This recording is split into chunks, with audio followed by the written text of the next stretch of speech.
Welcome to Spotlight. I'm Karen Polka, and I'll be speaking with Eric Norat from Catholic Charities of Southeast Michigan. Today's show is sponsored by Semco Energy Gas Company.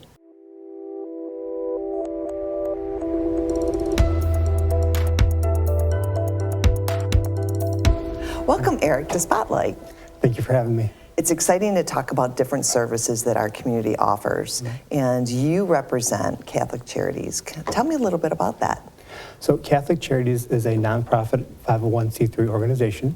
We're throughout 6 different counties throughout Southeast Michigan. That's Monroe, Macomb, Wayne, Oakland, Lapeer, and St. Clair County. And I'm here to talk really about St. Clair County and just how we can go ahead and push our programs and make sure that people know what's available to them. Wow, so it's a very large organization. It is. And that gives a lot of opportunities for other things that maybe a smaller organization may not have. Okay. So how long has Catholic Charities been around? Well, Catholic Charities itself has been around since 2013.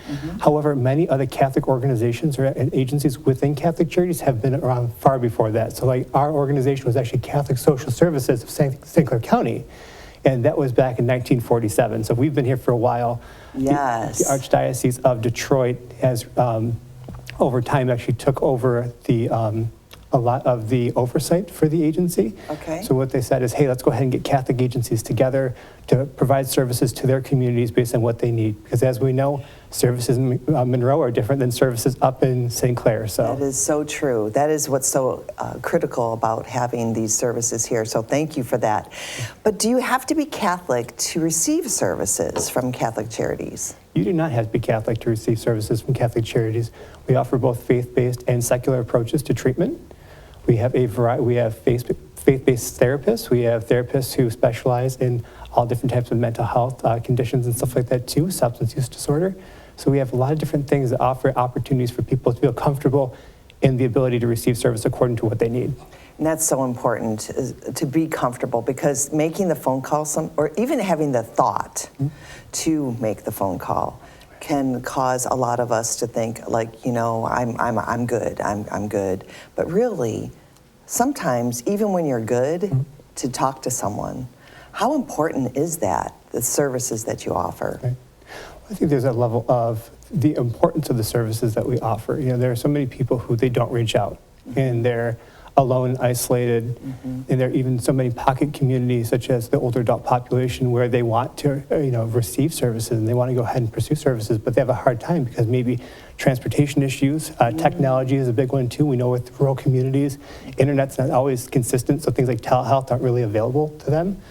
But we do try to bridge gaps inside that way. We try to be able to even offer the older adult population within St. Clair County the ability for us to go into their homes to provide therapy services if need be. Wow. So how do people get a hold of you and to see if they qualify for the services, or perhaps they're out of pocket? I'm not sure on the financial component, but first, how do they get a hold of you? Our phone number is 810-987-9100. We are right off of 13th Street in Port Huron, so we're right behind the Lake Huron Medical Center. Okay. And we do have a website. It's ccsem.org, so Catholic Charities of SoutheastMichigan.org. Oh, wonderful. And speaking a little bit to affording services, Correct. we have the ability, so our behavioral health, well, I should say mental health and substance use counseling, because a lot of people don't understand what behavioral health is. Correct. A medical term, you know. We have the ability to panel with a lot of private insurances, so for the majority of private insurances, we have the ability to provide services with. Okay. We have a fee-for-service agreement too, where we can go ahead and do a sliding scale fee to make services affordable.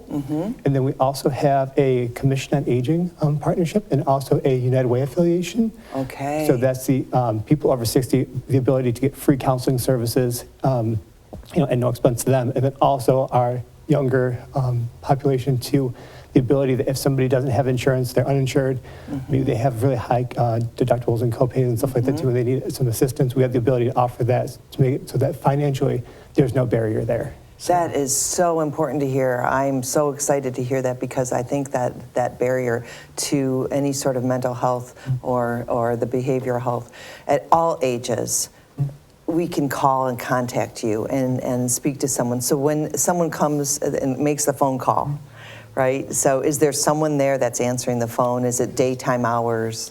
Yeah, we have an intake coordinator, so they are responsible for receiving that phone call, making people feel comfortable and secure within their environment and during that call, being able to understand what types of services they need and make sure that they get to the right individual, because we have people who specialize in certain areas. Okay. We have somebody who specializes in veterans affairs. We have somebody who does ADHD assessments and stuff like that. We have a variety of different substance use disorder treatment professionals. So these are people with specialized trainings inside these areas so that they can go ahead and definitely receive the services. The individual can receive the services with competence and confidence. Oh, wonderful, to exactly their need. Yes. I believe that this is really important, so anyone that might be watching this today, if they even think that they might need to just someone to talk to and work through whatever that might be, to reach out. Yes. Because I think it's important to just take that first step. I think that as I speak to my friends, more of us are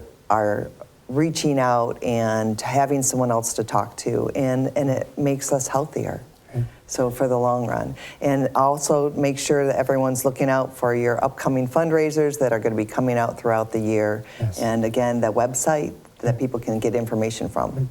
That's Catholic Charities of Southeast Michigan.org, so ccsem.org. All right. And we do have, and I do want to speak a little bit about the variety of behavioral health programming that we have. So Okay. we have the ability to do outpatient mental health therapy services for the older adult population. Okay. For people who are actually anyone from ages 6 up until 106 and beyond. We have a diverse ability to offer services to pretty much anyone. We have a child and adolescent program where we have an individual who's working on their certification for play therapy, because we know that kids, they don't just sit down and talk. Way, Sure. right? So you want that ability for them to be able to feel comfortable and express themselves through play. We have SUD, substance use disorder treatment program, outpatient treatment program, that is, so people coming into the office and being able to engage in services there. Wow. Then we also have psychiatric services, and that's so hard to find, especially with Medicare and Medicaid. Okay. There's not a whole lot of providers out there that provide psychiatric services, but we have a phenomenal psychiatrist that he has a passion for working with the population. He wants to make sure that everybody has the opportunity to get services. The thing is, you have to be compliant with therapy services, though, so you have to be coming in, talking consistently with your therapist, and really working on managing your symptoms of mental health and substance use disorder. So. Wow, the whole spectrum. This is just really wonderful. I'm so glad to learn a little bit more about what we have in our community, and thank you for joining us today on Spotlight. Thank you very much. I appreciate it. Thank you. And thank you for joining us on Spotlight.